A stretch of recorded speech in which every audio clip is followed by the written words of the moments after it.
हर हर तेरी ਅੰਮ੍ਰਿਤ ਬਾਣੀ। ਉਹਦੀ ਇੱਕ ਪੌੜੀ ਆਪਾਂ ਕਰਾਂਗੇ। ਉੱਥੇ ਵੀ ਗੁਰੂ ਸਾਹਿਬ ਨੇ ਇਹੀ ਸਾਨੂੰ ਸਮਝਾਉਣਾ ਹੈ। ਗੁਰੂ ਨੂੰ ਮਿਲ ਕੇ ਪਰਮਾਤਮਾ ਨੂੰ ਮਿਲਣ ਦਾ ਇਹੀ ਤਰੀਕੇ ਦੱਸੇ ਜਾਣੇ ਆ। ਚਾਹੇ ਕੋਈ ਵੀ ਬਾਣੀ ਲਓ, ਸਾਰੀ ਪਰਮਾਤਮਾ ਨਾਲ ਮਿਲਾਪ ਕਰਾ ਰਹੀ ਹੈ। ਪਰ ਸਾਡੀ ਕਿਸਮਤ ਚੰਗੀ ਹੋ ਜੂ, ਕੋਈ ਵੀ ਬਾਣੀ ਪੜ੍ਹ ਕੇ ਅਸੀਂ ਪਰਮਾਤਮਾ ਨਾਲ ਮਿਲ ਸਕਦੇ ਹਾਂ। ਜਿਹੜਾ ਮਿਲ ਗਿਆ ਉਹ ਪਾਸ ਹੈ, ਬਾਕੀ ਸਭ ਫੇਲ ਹੈ। 947 ਅੰਗ 'ਤੇ ਗੁਰੂ ਸਾਹਿਬ ਵਾਰ ਸ਼ੁਰੂ ਕਰਨ ਤੋਂ ਪਹਿਲਾਂ ਹੀ ਇੱਕ ਓਂਕਾਰ ਸਤਿਗੁਰ ਪ੍ਰਸਾਦ ਦੇ ਨਾਲ ਸ਼ੁਰੂ ਕਰਦੇ ਆ ਵੀ ਜੋ ਵੀ ਬਾਣੀ ਆਊਗੀ ਏਕਮ ਦੀ ਗੱਲ ਹੀ ਕਰੂਗੀ। ਏਕਮ ਕਿਹੜਾ? ਸਾਰੇ ਬ੍ਰਹਮੰਡ ਨੂੰ ਬਣਾ ਕੇ ਚਲਾ ਰਿਹਾ, ਜਿਹੜਾ ਆਹ ਸੱਚ ਹੈ, ਜਗਾ ਸੱਚ ਹੈ। ਪਰ ਸਤਿਗੁਰ ਪ੍ਰਸਾਦ ਰਾਹੀਂ ਉਹਨੂੰ ਮਿਲਿਆ ਜਾ ਸਕਦਾ, ਉਹਨੂੰ ਮਨ 'ਚ ਵਸਾਇਆ ਜਾ ਸਕਦਾ ਹੈ। ਪੂਰੇ ਗੁਰੂ ਦੇ ਗਿਆਨ ਨੂੰ ਸਮਝ ਕੇ ਉਹਦੇ ਮੁਤਾਬਕ ਚੱਲ ਕੇ ਉਹਨੂੰ ਮਨ 'ਚ ਵਸਾਇਆ ਕੇ ਮਨ ਸ਼ਾਂਤ ਕੀਤਾ ਜਾ ਸਕਦਾ। ਬਸ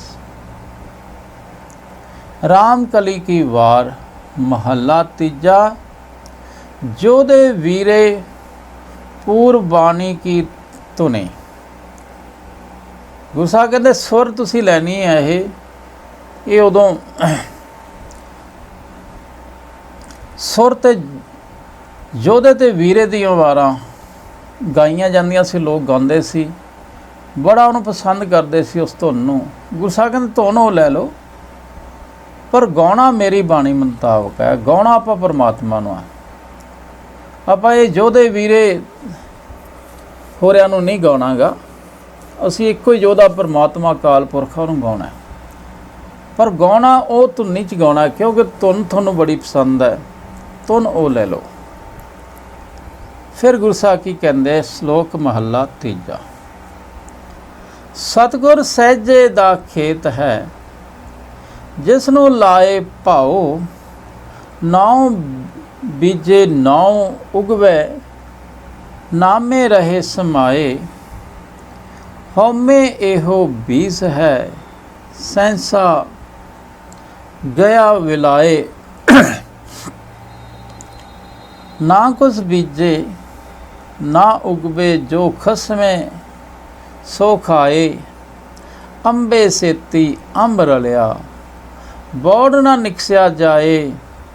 ਨਾਨਕ ਗੁਰਮੁਖ ਚਲਤ ਹੈ, ਵੇਖੋ ਲੋਕਾਂ ਆਏ। ਲੋਕ ਕੇ ਵੇਖੇ ਬਪੜਾ, ਜਿਸ ਨੂੰ ਸੋਝੀ ਨਾਹੀਂ। ਜਿਸ ਵਖਾਲੇ ਸੋ ਵੇਖੇ, ਜਿਸ ਵਸਿਆ ਮਨ ਮਾਹੇ। ਹੁਣ ਗੁਰੂ ਸਾਹਿਬ ਸਤਿਗੁਰ ਦੀ ਮਹਿਮਾ ਕਰ ਰਹੇ ਆ, ਗੁਰੂ ਗ੍ਰੰਥ ਸਾਹਿਬ ਦੇ ਬਾਰੇ ਦੱਸ ਰਹੇ ਆ। ਭਾਈ ਗੁਰੂ ਗ੍ਰੰਥ ਸਾਹਿਬ ਤੁਹਾਨੂੰ ਨਾਮ ਦਾ ਬੀਜ ਦੇਣਗੇ, ਨਾਮ ਉਗੂਗਾ। ਨਾਮ ਹੀ ਸਭ ਕੁਝ ਹੈ, ਨਾਮ ਦੇ ਨਾਲ ਹੀ ਮਨ ਰਜਦਾ। ਪਰ ਨਾਮ ਪੂਰੇ ਗੁਰੂ ਦੇ ਮਿਲਾਪ ਤੋਂ ਬਿਨਾਂ ਨਹੀਂ ਮਿਲਦਾਗਾ। ਸਤਿਗੁਰ ਸਹਿਜੇ ਦਾ ਖੇਤ ਹੈ, ਜਿਸ ਨੂੰ ਲਾਏ ਪਿਆਓ। ਗੁਰੂ ਸਾਹਿਬ ਕਹਿੰਦੇ ਸਤਿਗੁਰ ਨੇ ਤੁਹਾਨੂੰ ਬੜੀ ਸ਼ਾਂਤੀ ਦੇਣੀ ਹੈ, ਪਿਆਰ ਦੇਣਾ ਹੈ, ਮਨ ਨੂੰ ਸ਼ਾਂਤ ਕਰਨਾ ਤੁਹਾਡੇ ਨੂੰ। ਸਤਿਗੁਰ ਕੋਲ ਜਿਹੜਾ ਵੀ ਜਾਂਦਾ ਹੈ ਸਭ ਨੂੰ ਸ਼ਾਂਤ ਕਰ ਦਿੰਦਾ ਹੈ, ਪੰਜੇ ਉਹਦੇ ਕਾਬੂ ਕਰ ਦਿੰਦਾ। ਇਹ ਸ਼ਾਂਤੀ ਦਾ ਖੇਤ ਹੈ, ਇੱਥੋਂ ਸ਼ਾਂਤੀ ਲੈ ਸਕਦੇ ਹੋ, ਆਨੰਦ ਲੈ ਸਕਦੇ ਹੋ। ਮਨ ਨੂੰ ਸ਼ਾਂਤ ਕਰਨ ਦਾ ਸਮਝ ਲਓ ਇੱਥੇ ਸਾਧਨ ਹੈ। ਫਿਰ ਗੁਰੂ ਕੀ ਕਰਦਾ ਹੈ? ਜਿਸ ਨੂੰ ਲਾਏ ਭਾਉ। ਪਰ ਸਤਿਗੁਰ ਨਾਲ ਪਿਆਰ ਲਾਉਣਾ ਪੈਂਦਾ। ਪਹਿਲਾਂ ਸਤਿਗੁਰ ਨਾਲ ਪਿਆਰ ਲਾਊਗਾ, ਫਿਰ ਉਹਦਾ ਮਨ ਸ਼ਾਂਤ ਹੋ ਸਕਦਾ। ਐਵੇਂ ਨਹੀਂ, ਗੁਰੂ ਨੂੰ ਸਮਰਪਣ ਹੋਣਾ ਪੈਂਦਾ ਹੈ, ਗੁਰੂ ਦਾ ਕਹਿਣਾ ਮੰਨਣਾ ਪੈਂਦਾ। ਪਰ ਅਸੀਂ ਕਿਹਦਾ ਕਹਿਣਾ ਮੰਨਣਾ? ਗੁਰਬਾਣੀ ਦਾ। ਇਹ ਗੁਰੂ ਹੈ, ਸਤਿਗੁਰ ਹੈ, ਜਿਹੜਾ ਫਿਰ ਗੁਰੂ ਨਾਲ ਪਿਆਰ ਲਾਉਂਦਾ, ਗੁਰੂ ਮੁਤਾਬਕ ਚੱਲਦਾ। ਨਾਉ ਬੀਜੇ ਨਾਉ ਉਗਵੇ, ਨਾਮੇ ਰਹੇ ਸਮਾਏ। ਫਿਰ ਇਹੋ ਜਿਹਾ ਗੁਰੂ ਦਾ ਸਿੱਖ ਜਿਹੜਾ ਗੁਰੂ ਮੁਤਾਬਕ ਚੱਲਦਾ, ਉਹ ਆਪਦੇ ਹਿਰਦੇ 'ਚ ਮਨ ਦੇ ਵਿੱਚ ਫਿਰ ਨਾਮ ਦਾ ਬੀਜ ਬੋਝਦਾ ਅਤੇ ਨਾਮ ਉਗਰਿਆ ਹੁੰਦਾ ਹੈ। ਨਾਮ ਮਿਲ ਜਾਂਦਾ ਉਹਨੂੰ। ਨਾਮੇ ਰਹੇ ਸਮਾਏ। ਉਹ ਮਨੁੱਖ ਨਾਮ 'ਚ ਉਹਦਾ ਮਨ ਟਿਕਿਆ ਰਹਿੰਦਾ, ਸੱਚਾ ਨਾਮ ਮੇਰਾ ਆਧਾਰੋ ਹੋ ਜਾਂਦਾ ਹੈ। ਪਰ ਗੁਰੂ ਨੂੰ ਮਿਲ ਕੇ ਪਹਿਲਾਂ ਨਾਮ ਦਾ ਬੀਜ ਸਮਝਣਾ ਪੈਂਦਾ ਹੈ, ਖੇਤੀ ਤਿਆਰ ਕਰਨੀ ਪੈਂਦੀ ਹੈ, ਫਿਰ ਉਗਰਦੀ ਹੈ। ਹਉਮੈ ਇਹੋ ਬੀਸ ਹੈ, ਸੈਂਸਾ ਗਿਆ ਵਿਲਾਏ। ਗੁਰੂ ਸਾਹਿਬ ਕਹਿੰਦੇ ਸਭ ਤੋਂ ਵੱਡਾ ਰੋਗ ਕੀ ਹੈ? ਹਉਮੈ ਦਾ ਹੈ। ਇਹ ਹਉਮੈ ਇਨਸਾਨ ਦੇ ਨਾਲ ਹੀ ਪੈਦਾ ਹੁੰਦੀ ਹੈ। ਬੱਚੇ ਤੋਂ ਲੈ ਕੇ ਹਉਮੈ ਸ਼ੁਰੂ ਹੋ ਜਾਂਦੀ ਹੈ, ਸਾਰੀ ਉਮਰ ਹਉਮੈ ਦੁੱਖ ਦੇਈ ਜਾਂਦੀ ਹੈ। ਹਉਮੈ ਭਿਆਨਕ ਰੋਗ ਹੈ, ਇਹ ਦੁੱਖਾਂ ਦੀ ਮੁੱਢਲੀ ਬਿਮਾਰੀ ਹੈ। ਅੱਜ ਦੁਖੀ ਕਿਉਂ ਸਾਰਾ ਸੰਸਾਰ? ਹਉਮੈ ਕਾਰਨ ਦੁਖੀ ਹੈ। ਹਉਮੈ ਆਦਮੀ ਨੂੰ ਇੰਨਾ ਪਰੇਸ਼ਾਨ ਕਰਦੀ ਹੈ, ਮੰਗਾਂ ਤੇ ਮੰਗਾਂ ਪੈਦਾ ਕਰਦੀ ਜਾਂਦੀ ਹੈ। ਗੁਰੂ ਸਾਹਿਬ ਕਹਿੰਦੇ ਹਉਮੈ ਸੰਸਿਆਂ ਦਾ ਮੁੱਢ ਹੈ, ਮੂਲ ਹੈ। ਇਹ ਹਉਮੈ ਉਸ ਮਨੁੱਖ ਵਿੱਚ ਨਹੀਂ ਹੁੰਦੀ, ਉਹ ਸੈਂਸੇ ਦੂਰ ਕਰ ਲੈਂਦਾ, ਹਉਮੈ ਦੂਰ ਕਰ ਲੈਂਦਾ ਹੈ। ਕਿਹੜਾ? ਜਿਹੜਾ ਨਾਮ ਦਾ ਬੀਜ ਬੋਝਦਾ ਹੈ, ਜਿਹੜਾ ਸਤਿਗੁਰ ਨੂੰ ਮਿਲ ਲੈਂਦਾ। ਬਾਣੀ ਪੜ੍ਹ ਕੇ ਸਾਡੀ ਹਉਮੈ ਖਤਮ ਹੁੰਦੀ ਹੈ। ਪਹਿਲਾਂ ਹੁਕਮ ਨੂੰ ਬੁੱਝਦੇ ਹਾਂ ਅਸੀਂ, ਬਾਣੀ ਪੜ੍ਹ ਕੇ ਹੁਕਮ ਬੂਝ ਕੇ ਫਿਰ ਹਉਮੈ ਜਾਂਦੀ ਹੈ, ਫਿਰ ਸੁੱਖ ਮਿਲਦਾ। ਹੁਕਮ ਬੂਝ ਸੁਖ ਪਾਇਆ ਰੇ। ਹੁਕਮ ਨੂੰ ਬੁੱਝ ਕੇ ਸੁੱਖ ਪਾਉਂਦਾ। ਕਿਵੇਂ ਸੁੱਖ ਹੁੰਦਾ? ਹੁਕਮ ਬੁੱਝਿਆ ਗਿਆ, ਹਉਮੈ ਚਲੀ ਗਈ, ਸਾਨੂੰ ਪਤਾ ਲੱਗਦਾ ਮੇਰੇ ਕੋਲ ਤਾਂ ਕੁਛ ਵੀ ਨਹੀਂ, ਮੇਰਾ ਤਾਂ ਇੱਥੇ ਕੁਛ ਨਹੀਂ ਹੈ। ਫਿਰ ਉਹ ਹਉਮੈ ਖਤਮ ਹੁੰਦੀ ਹੈ, ਫਿਰ ਨਾਮ ਮਿਲਦਾ, ਫਿਰ ਸੁੱਖ ਮਿਲਦੇ। ਐ ਨਹੀਂ ਮਿਲਦਾ। ਇੱਕ ਦੂਜੇ ਨਾਲ ਲਿੰਕ ਹੈ ਹਰ ਇੱਕ ਚੀਜ਼ ਦਾ। ਨਾ ਕੁਝ ਬੀਜੇ ਨਾ ਉਗਵੇ, ਜੋ ਬਖਸ਼ੇ ਸੋ ਖਾਏ। ਗੁਰੂ ਸਾਹਿਬ ਕਹਿੰਦੇ ਉਹ ਮਨੁੱਖ ਪਰਮਾਤਮਾ ਦੀ ਬਖਸ਼ ਦਾ ਫਲ ਖਾਂਦਾ ਹੈ। ਹੁਣ ਬੱਚੇ ਨੇ ਕੀ ਬੀਜਿਆ ਤੇ ਕੀ ਖਾਧਾ? ਬਸ ਬੱਚਾ ਵੱਡਾ ਹੁੰਦਾ ਜਾਂਦਾ, ਹਉਮੈ ਹੰਕਾਰ ਸਾਰੇ ਆਉਂਦੇ ਜਾਂਦੇ, ਕਿਉਂਕਿ ਅਸੀਂ ਉਹ ਜਿਹੇ ਮਾਹੌਲ 'ਚ ਰਹਿੰਦੇ ਹਾਂ, ਉਹ ਜਿਹੇ ਬੀਜ ਉਗਰਦੇ ਰਹਿੰਦੇ ਆ। ਜਦੋਂ ਗੁਰੂ ਦੇ ਮਾਹੌਲ 'ਚ ਆਉਂਦੇ ਹਾਂ ਤਾਂ ਗੁਰੂ ਫਿਰ ਨਾਮ ਦਾ ਮਾਹੌਲ ਦੇ ਦਿੰਦਾ। ਨਾ ਕੁਝ ਬੀਜਿਆ, ਅਸੀਂ ਕੁਛ ਨਹੀਂ ਬੀਜਿਆ। ਬੱਚੇ ਨੇ ਕੀ ਬੀਜਿਆ? ਕਿਵੇਂ ਪੰਜੇ ਵਿਕਾਰਾਂ 'ਚ ਫਸ ਗਿਆ? ਨਾ ਉਗਵੇ ਜੋ ਬਖਸ਼ੇ ਸੋ ਖਾਏ। ਇਹ ਤਾਂ ਪਰਮਾਤਮਾ ਦੇ ਖੇਲ ਮੁਤਾਬਕ ਜਿਹੜਾ ਇੱਥੇ ਪੈਦਾ ਹੋਊਗਾ, ਉਹਨੂੰ ਪੰਜੇ ਵਿਕਾਰ ਘੇਰਦੇ ਘੇਰਦੇ ਆ, ਆਪਦੀ ਕੈਚ ਕਰਦੇ ਆ। ਉਹ ਪਰਮਾਤਮਾ ਦੀ ਬਖਸ਼ ਮੁਤਾਬਕ ਉਹਨੂੰ ਖਾਣਾ ਪੈਂਦਾ। ਇਹਨਾਂ ਪੰਜਾਂ 'ਚ ਫਸਦਾ ਹੈ। ਅੰਬੇ ਸੇਤੀ ਅੰਬ ਰਲਿਆ, ਬੋੜ ਨਾ ਨਿਕਸਿਆ ਜਾਏ। ਪਰ ਗੁਰੂ ਸਾਹਿਬ ਕਹਿੰਦੇ ਸਿਮਰਨ ਦੇ ਨਾਲ ਪਰਮਾਤਮਾ ਨਾਲ ਮਿਲਾਪ ਹੋ ਜਾਂਦਾ, ਅਤੇ ਪਰਮਾਤਮਾ ਦੇ ਨਾਲ ਜਿਹਦਾ ਮਿਲਾਪ ਹੁੰਦਾ ਉਹਨੂੰ ਤੋੜ ਨਹੀਂ ਸਕਦਾ ਪਰਮਾਤਮਾ ਨਾਲ ਕੋਈ। ਜਿਵੇਂ ਪਾਣੀ 'ਚ ਪਾਣੀ ਮਿਲ ਜਾਂਦਾ, ਸਲਲ ਕਹਿੰਦਾ ਪਾਣੀ, ਕਹਿੰਦੇ ਅੰਬੇ ਪਾਣੀ ਨੂੰ ਕਹਿੰਦੇ ਆ, ਸਲਲ ਵੀ ਪਾਣੀ ਤੇ ਅੰਬ ਵੀ। ਅੰਬੇ ਸੇਤੀ ਅੰਬ ਰਲਿਆ।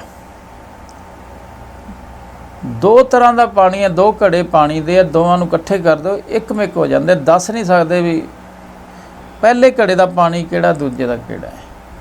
ਇਵੇਂ ਹੀ ਜਿਹੜਾ ਪਰਮਾਤਮਾ ਨੂੰ ਮਿਲ ਜਾਂਦਾ ਆਦਮੀ, ਪਰ ਗੁਰੂ ਨੂੰ ਮਿਲ ਕੇ ਪਰਮਾਤਮਾ ਨੂੰ ਮਿਲਦਾ, ਫਿਰ ਪਰਮਾਤਮਾ ਨਾਲ ਇੱਕ ਮਿਕ ਹੋ ਜਾਂਦਾ, ਪਰਮਾਤਮਾ ਵਰਗਾ ਹੀ ਹੋ ਜਾਂਦਾ। ਫਿਰ ਉਹਨੂੰ ਅੱਡ ਨਹੀਂ ਕੀਤਾ ਜਾ ਸਕਦਾ, ਟੁੱਟ ਨਹੀਂ ਸਕਦਾ ਆਦਮੀ। ਇਸ ਤਰ੍ਹਾਂ ਸਿਮਰਨ ਦੇ ਨਾਲ ਨਾਮ 'ਚ ਲੀਨ ਹੋ ਜਾਂਦਾ, ਪਰਮਾਤਮਾ ਦੀ 24 ਘੰਟੇ ਯਾਦ ਆ ਜਾਂਦੀ ਹੈ। ਫਿਰ ਪਰਮਾਤਮਾ ਨੂੰ ਭੁੱਲ ਨਹੀਂ ਸਕਦਾ, ਇੱਕ ਵਾਰੀ ਯਾਦ ਆ ਗਿਆ। ਇਸ ਤਰ੍ਹਾਂ ਨਾਮ ਨਾਲ ਉਹ ਕਿਸੇ ਵੱਖ ਨਹੀਂ ਹੋ ਸਕਦਾ। ਅੰਮ੍ਰਿਤ ਜਿਹੜਾ ਇਹ ਵਾਪਸ ਨਹੀਂ ਜਾ ਸਕਦਾ।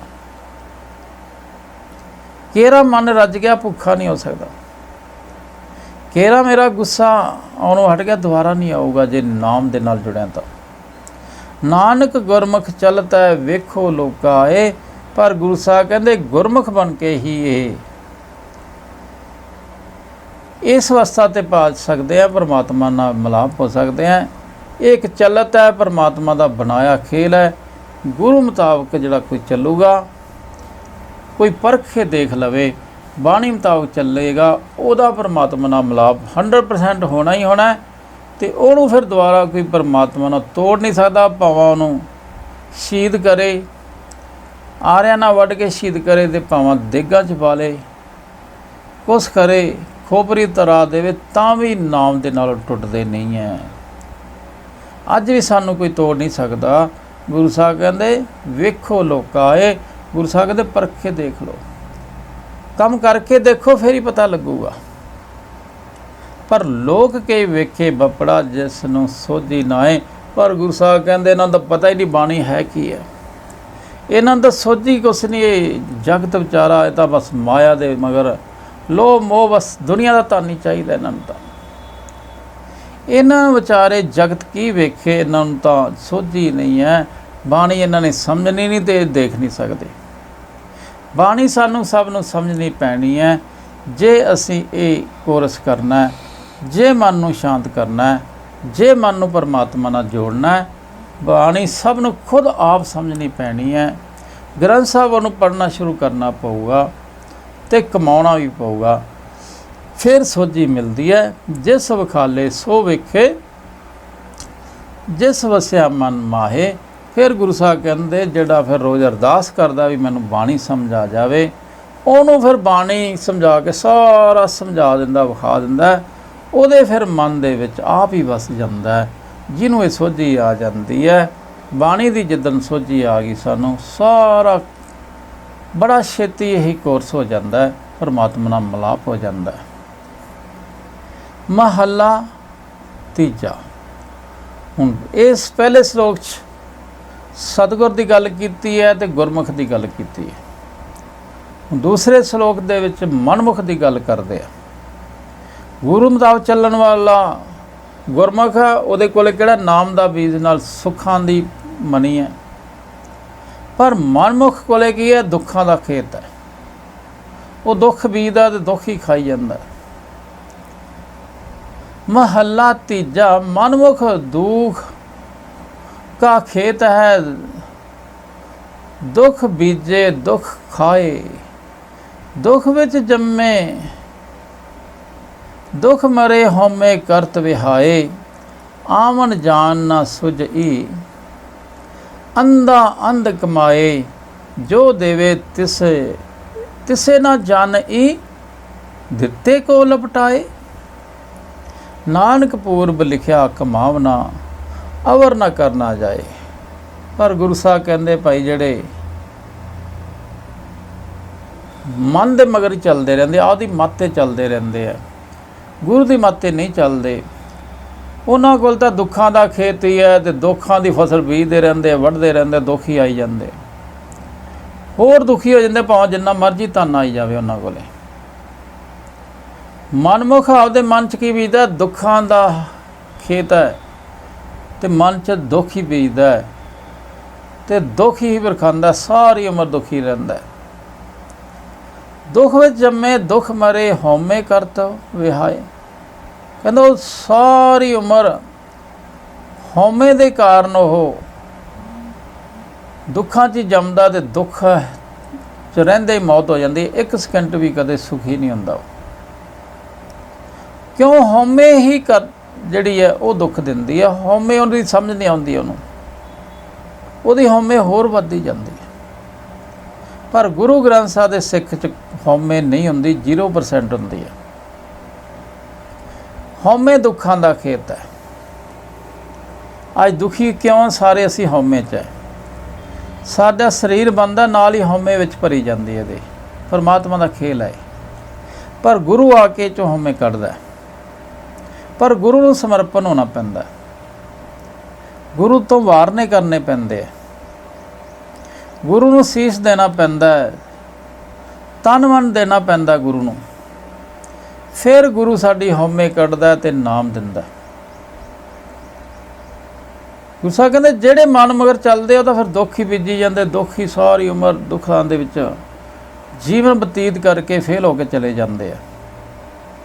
ਆਵਣ ਜਾਣ ਨਾ ਸੁਝੀ, ਅੰਧਾ ਅੰਧ ਕਮਾਏ। ਫਿਰ ਗੁਰੂ ਸਾਹਿਬ ਕਹਿੰਦੇ ਉਹਨੂੰ ਇਹ ਪਤਾ ਹੀ ਲੱਗਦਾ ਮੈਂ ਕਿਵੇਂ ਜਨਮਿਆ, ਮੇਰਾ ਕਿਵੇਂ ਜਨਮ ਹੋਇਆ, ਕਿਵੇਂ ਮੌਤ ਆਉਣੀ ਹੈ, ਜਨਮ ਤੋਂ ਪਹਿਲਾਂ ਮੈਂ ਕਿੱਥੇ ਸੀ, ਕਿਵੇਂ ਮੈਨੂੰ ਸਰੀਰ ਮਿਲਿਆ, ਕੀ ਮੈਂ ਕਰਨਾ ਹੈ, ਕੀ ਕਰ ਰਿਹਾ, ਕੀ ਗਲਤ ਹੈ, ਕੀ ਠੀਕ ਹੈ, ਸਾਰਾ ਇਹ ਸੋਝੀ ਆਉਂਦੀ ਆ।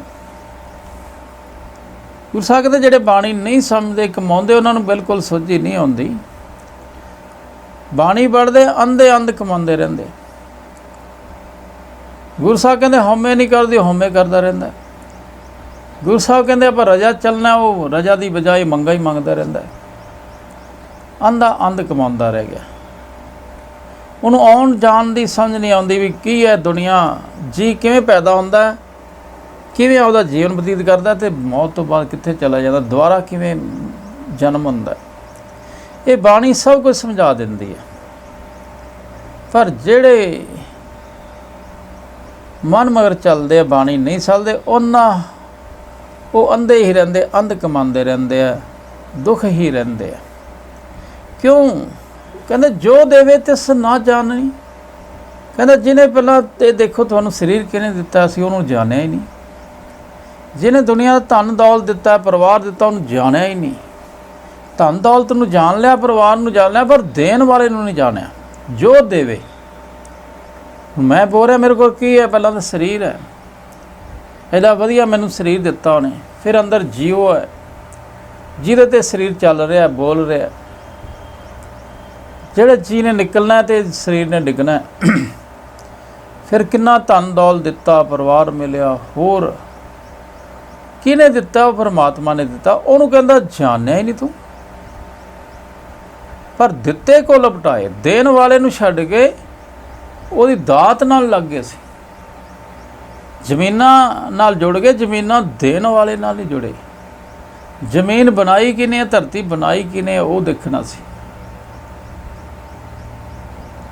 ਕੋਠੀ ਬੰਗਲਾ ਜੀ ਨੇ ਬਣਾਈ ਹੈ, ਬਣਾ ਕੇ ਦਿੱਤਾ ਹੈ, ਬਖਸ਼ਿਸ਼ ਕੀਤਾ, ਉਹਨੂੰ ਜਾਣਿਆ ਹੀ ਨਹੀਂ। ਪਰ ਉਹਦੇ ਦਿੱਤੇ ਨਾਲ ਲਿਪਟ ਗਿਆ। ਕੋਠੀ ਦੇ ਬਾਹਰ ਬੜਾ ਵੱਡਾ ਨਾਮ ਲਿਖ ਲਿਆ ਉਹਦਾ, ਫਲਾਨਾ ਸਿੰਘ, ਫਲਾਨਾ ਨਿਵਾਸ ਲਿਖ ਲਿਆ, ਪਰ ਦੇਣ ਵਾਲੇ ਨਾਲ ਲਿਪਟਣਾ ਸੀਗਾ, ਲਿਪਟ ਗਿਆ ਉਹਦੀ ਦਾਤ ਦੇ ਨਾਲ। ਦਾਤ ਪਿਆਰੀ, ਵਿਸਰਿਆ ਦਾਤਾਰ। ਪਰ ਗੁਰੂ ਦੇ ਸਿੱਖ ਨੂੰ ਦਾਤ ਨਹੀਂ ਪਿਆਰੀ ਹੁੰਦੀ, ਦਾਤਾ ਪਿਆਰਾ ਹੁੰਦਾ। ਆਹੀ ਫਰਕ ਹੈ। ਦੁਨੀਆ ਦਾਤਾਂ ਦੇ ਨਾਲ ਜੁੜਦੀ ਹੈ ਅਤੇ ਗੁਰੂ ਦਾ ਸਿੱਖ, ਗ੍ਰੰਥ ਸਾਹਿਬ ਦਾ ਸਿੱਖ ਦਾਤਾਂ ਦੇਣ ਵਾਲੇ ਨਾਲ ਜੁੜਦਾ ਹੈ। ਉਹ ਕਿਹੜਾ ਫਿਰ? ਏਕਮਕਾਰੀ ਹੈ, ਜਿਹੜਾ ਪੱਥਰਾਂ ਜੀ ਪੈਦਾ ਕਰਕੇ ਉਹਨੂੰ ਇਸ ਖੁਰਾਕ ਦਿੰਦਾ ਹੈ। ਸਮੁੰਦਰ 'ਚ ਇਹਨੇ ਜੀ ਪੈਦਾ ਕਰਕੇ ਉਹਨਾਂ ਨੂੰ ਵੀ ਖੁਰਾਕ ਦਿੰਦਾ ਹੈ। ਉਹਨੇ ਸਾਨੂੰ ਸਭ ਕੁਝ ਦਿੱਤਾ ਹੈ ਕਿ ਗੁਰੂ ਸਾਹਿਬ ਕਹਿੰਦੇ ਭਾਈ ਜਿਹੜਾ ਦੇਣ ਵਾਲਾ ਉਹਨੂੰ ਜਾਣਿਆ ਨਹੀਂ ਅਤੇ ਦਿੱਤੇ ਨਾਲ ਲਿਪਟ ਗਿਆ, ਮਨਮੁਖ ਹੈ। ਪਰ ਗੁਰੂ ਗ੍ਰੰਥ ਸਾਹਿਬ ਦਾ ਸਿੱਖ ਉਹਦਾ ਧੰਨਵਾਦ ਕਰਦਾ, ਸ਼ੁਕਰ ਕਰਦਾ। ਜੋ ਦਿੱਤਾ ਵਾਧੂ ਦਿੱਤਾ ਉਹਨੇ ਸਾਨੂੰ, ਔਕਾਤ ਤੋਂ ਵੱਧ ਹੀ ਦਿੱਤਾ ਹਰੇਕ ਨੂੰ। ਜਿੰਨੀ ਔਕਾਤ ਸੀ ਉਸ ਹਿਸਾਬ ਨਾਲ ਦਿੱਤਾ ਉਹਨੇ ਸਾਨੂੰ।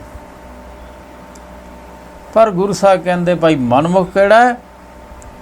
ਜਿਹੜਾ ਮਾਲਕ ਨੂੰ ਨਹੀਂ ਪਛਾਣਦਾ, ਉਹਦੀਆਂ ਦਿੱਤੀਆਂ ਵਸਤਾਂ ਨੂੰ ਪਛਾਣਦਾ, ਉਹਦੇ ਨਾਲ ਜੁੜਦਾ ਹੈ, ਉਹ ਮਨਮੁਖ ਹੈ। ਅਤੇ ਅੱਜ ਅਸੀਂ ਸਾਰੇ ਇਹੀ ਹਾਲ ਹੈ ਸਾਡਾ। ਨਾਨਕ ਪੂਰਬ ਲਿਖਿਆ ਕਮਾਵਨਾ, ਅਵਰ ਨਾ ਕਰਨਾ ਜਾਏ। ਪਰ ਗੁਰੂ ਸਾਹਿਬ ਕਹਿੰਦੇ ਬਸ ਕੋਈ ਨਹੀਂ ਆਦਮੀ ਦੇ। ਜੇ ਜਾਂ ਪਿਛਲੇ ਸੰਸਕਾਰ ਮੁਤਾਬਕ ਆਦਮੀ ਦਾ ਜਨਮ ਉਸ ਘਰ 'ਚ ਹੋ ਜਾਂਦਾ ਹੈ, ਉਸ ਦੇ ਮਾਂ ਦੇ ਗਰਭ ਚਲਾ ਜਾਂਦਾ ਹੈ, ਉਹ ਜੀ ਮਾਂ ਜਿਹੜੇ ਘਰ 'ਚ ਬੈਠੀ ਹੈ ਉਹ ਜਾਂ ਮਾਲਕ ਬਣ ਜਾਂਦਾ ਹੈ। ਜਿਹਦੀ ਅੰਦਰ ਮੱਤ ਹੁੰਦੀ ਹੈ ਉਵੇਂ ਹੀ ਮਾਇਆ ਦੇ ਵਿੱਚ ਭੱਜਣਾ ਸ਼ੁਰੂ ਕਰ ਦਿੰਦਾ ਹੈ। ਇਹ ਪਰਮਾਤਮਾ ਦਾ ਖੇਲ ਹੈ। ਉਹ ਸਾਨੂੰ ਜਿੱਥੇ ਜਨਮ ਦਾ ਕਮਾਉਣਾ ਪੈਂਦਾ, ਉਵੇਂ ਜ਼ਿੰਦਗੀ ਭੋਗਣੀ ਪੈਂਦੀ ਹੈ। ਪਰ ਜਿਹੜੇ ਗੁਰੂ ਕੋਲੇ ਚਲੇ ਜਾਂਦੇ ਆ, ਉਹਨਾਂ ਦਾ ਜੀਵਨ ਬਦਲ ਜਾਂਦਾ ਹੈ। ਬਾਕੀ ਉਵੇਂ ਹੀ ਹਉਮੈ ਹੰਕਾਰ ਦੇ ਵਿੱਚ ਜ਼ਿੰਦਗੀ ਬਤੀਤ ਕਰਕੇ, ਦੁੱਖਾਂ 'ਚ ਬਤੀਤ ਕਰਕੇ ਚਲੇ ਜਾਂਦੇ ਆ। ਪਰ ਕਿਸਮਤ ਵਾਲੇ ਬਣ ਜਾਂਦੇ ਜਿਹੜੇ ਰਹਿੰਦੀ ਦੁਨੀਆ ਦੇ ਵਿੱਚ ਹੀ ਮੌਤ ਤੋਂ ਪਹਿਲਾਂ ਪਹਿਲਾਂ ਗੁਰੂ ਨਾਲ ਮਿਲ ਕੇ ਪਰਮਾਤਮਾ ਨੂੰ ਮਿਲ ਲੈਂਦੇ ਆ। ਉਹ ਆਪਣੇ ਆਪ ਨੂੰ ਬਦਲ ਲੈਂਦੇ ਆ। ਮਹੱਲਾ ਤੀਜਾ। ਸਤਿਗੁਰ ਮਿਲੀਏ ਸਦਾ ਸੁਖ, ਜਿਸ ਨੂੰ ਆਪੇ ਮੇਲੇ ਸੋਏ। ਸੁਖੇ ਇਹ ਬੇਬੇਕ ਹੈ, ਅੰਤਰ ਨਿਰਮਲ ਹੋਏ। ਅਗਿਆਨ ਕਾ ਭਰਮ ਕਟਿਏ, ਗਿਆਨ ਪ੍ਰਾਪਤ ਹੋਏ। ਨਾਨਕ ਇੱਕੋ ਨਦਰੀ ਆਇਆ, ਜੈ ਦੇਖਾਂ ਤੈ ਸੋਏ। ਪਰ ਗੁਰੂ ਸਾਹਿਬ ਕਹਿੰਦੇ ਉਹ ਭਾਗਾਂ ਵਾਲੇ ਬਣ ਜਾਂਦੇ ਆ ਜਿਹੜੇ ਸਤਿਗੁਰ ਨੂੰ ਮਿਲ ਲੈਂਦੇ ਆ, ਗੁਰੂ ਗ੍ਰੰਥ ਸਾਹਿਬ ਨੂੰ ਖੁਦ ਆਪ ਸਮਝਦੇ ਆ। ਉਹ ਕਦੇ ਦੁੱਖ ਨਹੀਂ ਪਾਉਂਦੇ, ਸਦਾ ਸੁਖੀ ਰਹਿੰਦੇ ਆ। ਪਰ ਗੁਰੂ ਦਾ ਮਿਲਾਪ ਵੀ ਪਰਮਾਤਮਾ ਦੀ ਕਿਰਪਾ ਨਾਲ ਹੁੰਦਾ। ਇਸ ਕਰਕੇ ਰੋਜ਼ ਅਰਦਾਸ ਕਰਨੀ ਹੈ ਬਾਣੀ ਪੜ੍ਹਨ ਤੋਂ ਪਹਿਲਾਂ, ਮੇਰਾ ਤੇ ਮਿਹਰ ਕਰੋ ਹੇ ਅਕਾਲ ਪੁਰਖ, ਮੇਰਾ ਸਤਿਗੁਰ ਨਾਲ ਮਿਲਾਪ ਕਰਾਓ, ਮੈਂ ਸਤਿਗੁਰ ਨੂੰ ਮਿਲ ਲਵਾਂ, ਮੈਨੂੰ ਬਾਣੀ ਸਮਝ ਆ ਜਾਵੇ, ਬਾਣੀ ਮੁਤਾਬਕ ਚੱਲ ਪਾਵਾਂ। ਫਿਰ ਜਦੋਂ ਗੁਰੂ ਨਾਲ ਮਿਲਾਪ ਹੁੰਦਾ ਹੈ, ਬਾਣੀ ਦੀ ਸਮਝ ਆਉਂਦੀ ਹੈ, ਸੁਖੇ ਇਹ ਵਿਵੇਕ ਹੈ। ਸੁੱਖਾਂ ਦਾ ਘਰ ਬਾਣੀ ਦਾ ਗਿਆਨ ਹੀ ਹੈ। ਅੰਤਰ ਨਿਰਮਲ ਹੋਏ, ਸਾਡਾ ਮਨ ਪਵਿੱਤਰ ਹੋ ਜਾਂਦਾ ਹੈ। ਬਾਣੀ ਦੇ ਗਿਆਨ ਦੇ ਰਾਹੀਂ, ਬਾਣੀ ਦੇ ਨਾਲ ਪਰਖ ਹੁੰਦੀ ਹੈ, ਸਾਨੂੰ ਬੁੱਧੀ ਆਉਂਦੀ ਹੈ, ਮਤ ਉੱਚੀ ਹੁੰਦੀ ਹੈ। ਇਹੋ ਜਿਹੀ ਮਤ ਹੁੰਦਾ ਸਾਡਾ ਮਨ ਉਹਦੇ ਨਾਲ ਨਿਰਮਲ ਹੋ ਜਾਂਦਾ। ਉਹ ਸਭ ਤੋਂ ਵਧੀਆ ਬੁੱਧੀ ਹੈ। ਅਗਿਆਨ ਕਾ ਭਰਮ ਕੱਟਿਆ। ਹੁਣ ਅਗਿਆਨਤਾ ਹੈ, ਭਰਮ ਹੈ ਸਾਡੇ 'ਚ। ਹਰੇਕ ਬੰਦੇ ਦੀ ਵੱਖ-ਵੱਖ ਵਿਚਾਰ ਹੈ, ਪਰ ਗੁਰੂ ਗ੍ਰੰਥ ਸਾਹਿਬ ਦੇ ਸਿੱਖਾਂ ਦੇ ਵਿਚਾਰ ਇੱਕੋ ਹੀ ਹੋਊਗੀ। ਜੇ ਬਣ ਜਾਈਏ, ਗਿਆਨ ਪ੍ਰਾਪਤ ਹੋਏ, ਪਰ ਗੁਰੂ ਤੋਂ ਗਿਆਨ ਪ੍ਰਾਪਤ। ਅਸੀਂ ਤਾਂ ਕੇਵਲ ਗੁਰੂ ਮੁਤਾਬਕ ਚੱਲਣਾ। ਸਾਡੀ ਲੜਾਈ ਕਾਹਦੀ ਹੈ? ਅਸੀਂ ਤਾਂ ਲੜ ਹੀ ਨਹੀਂ ਸਕਦੇ। ਅਸੀਂ ਭਾਵੇਂ 1000 ਬੰਦਾ, ਅਸੀਂ ਚੱਲਣਾ ਹੀ ਗੁਰੂ ਗ੍ਰੰਥ ਸਾਹਿਬ ਮੁਤਾਬਕ। ਕਾਹਦੀ ਲੜਾਈ ਹੈ? ਗੁਰੂ ਗ੍ਰੰਥ ਸਾਹਿਬ ਜੀ ਨੇ ਸਭ ਨੂੰ ਇੱਕੋ ਹੀ ਕਹਿਣਾ, ਭਾਈ ਉਹ ਜਪੋ। ਸਭ ਨੂੰ ਕਹਿਣਾ ਹਉਮੈ ਛੱਡ, ਸਭ ਨੂੰ ਕਹਿਣਾ ਹੈ ਰਜਾ ਚੱਲ। ਲੜਾਈ ਕਾਹਦੀ ਹੈ? ਪਰ ਅਗਿਆਨ ਦਾ ਭਰਮ ਕੱਟਿਆ ਜਾਂਦਾ ਹੈ, ਗਿਆਨ ਪ੍ਰਾਪਤ ਹੁੰਦਾ ਹੈ, ਉਦੋਂ ਫਿਰ ਪਰਮਾਤਮਾ ਨਾਲ ਮਿਲਾਪ ਹੁੰਦਾ। ਐਵੇਂ ਨਹੀਂ ਹੁੰਦਾ। ਫਿਰ ਕੀ ਹੁੰਦਾ? ਜਦੋਂ ਬਾਣੀ ਦਾ ਗਿਆਨ ਹੁੰਦਾ, ਫਿਰ ਕਿਹੜੀ ਅਵਸਥਾ 'ਤੇ ਅਸੀਂ ਪਹੁੰਚਾਂਗੇ? ਨਾਨਕ ਇੱਕੋ ਨਦਰੀ ਆਇਆ, ਜੈ ਦੇਖਾਂ ਤੈਂ ਸੋਈ। ਹੁਣ ਬਾਣੀ ਪੜ੍ਹ ਕੇ ਗਿਆਨ ਉਦੋਂ ਆਊਗਾ, ਸਾਡੇ ਕੋਲ ਗਿਆਨ ਉਦੋਂ ਪੂਰਾ ਹੋਊਗਾ ਜਦੋਂ ਅਸੀਂ ਜਿੱਧਰ ਵੇਖੀਏ ਪਰਮਾਤਮਾ ਹੀ ਦਿਸੇ, ਭਾਈ ਕਨ੍ਹਈਆ ਵਾਂਗੂ। ਇਸ ਤਰ੍ਹਾਂ ਦੀ ਅਵਸਥਾ 'ਤੇ ਜਾਣਾ।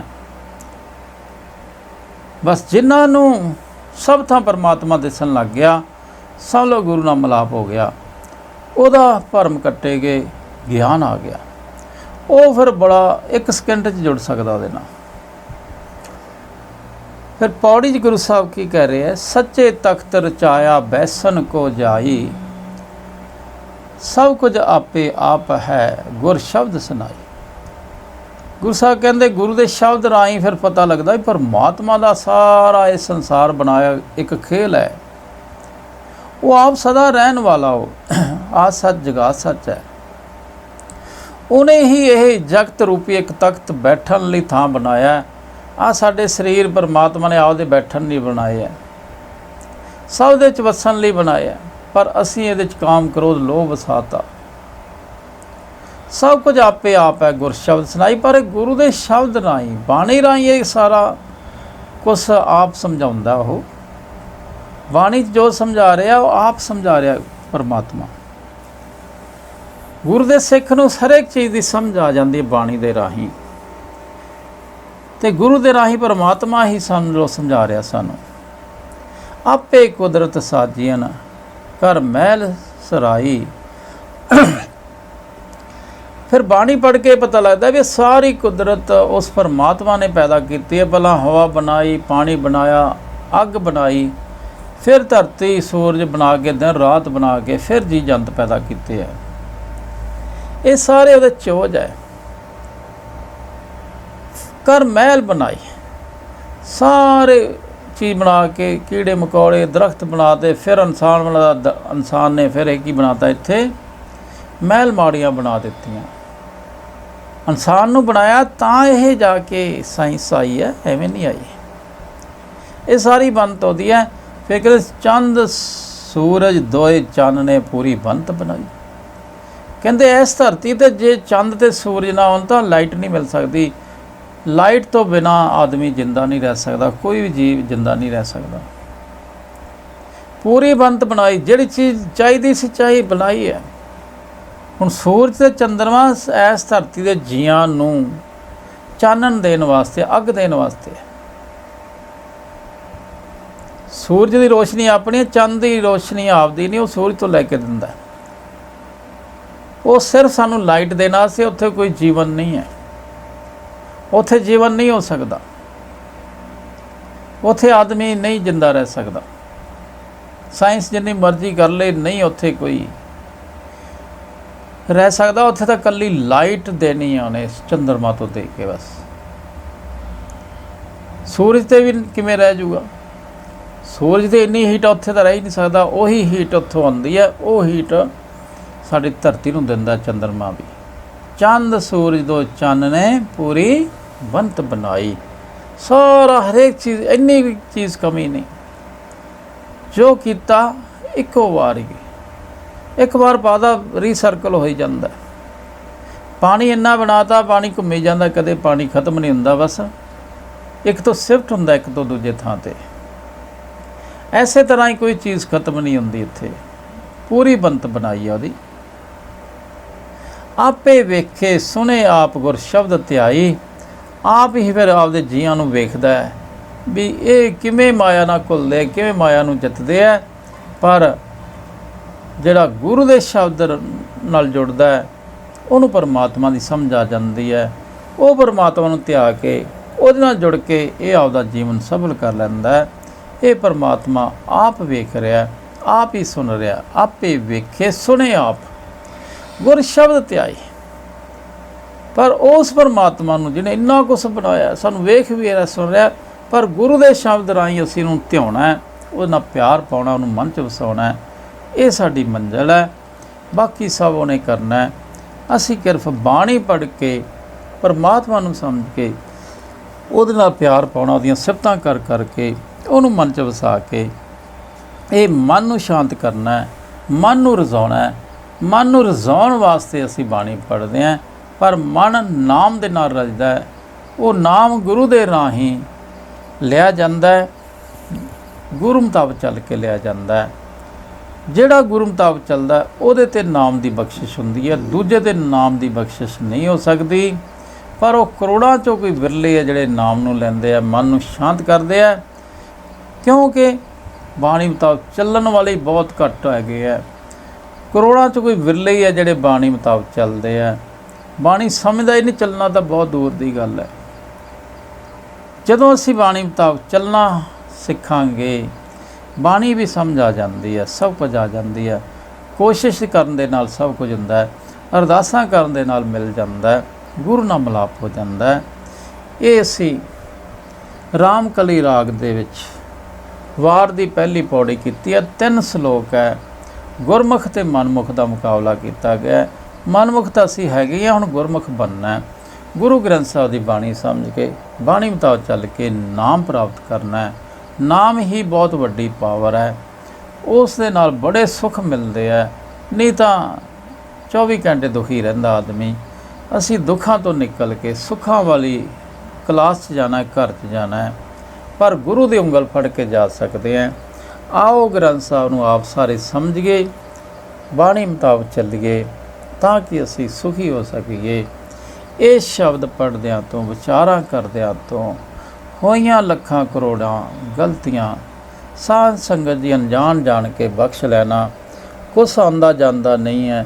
ਜਿੰਨੇ ਕੁ ਗੁਰੂ ਸਾਹਿਬ ਤੇ ਪਰਮਾਤਮਾ ਕਿਰਪਾ ਕਰਦੇ ਹੈ, ਉਨੇ ਕੁ ਆਪਾਂ ਵਿਚਾਰ ਕਰ ਲੈਂਦੇ ਹਾਂ। ਉਹੀ ਕਰਨ ਕਰਾਉਣ ਵਾਲਾ ਹੈ।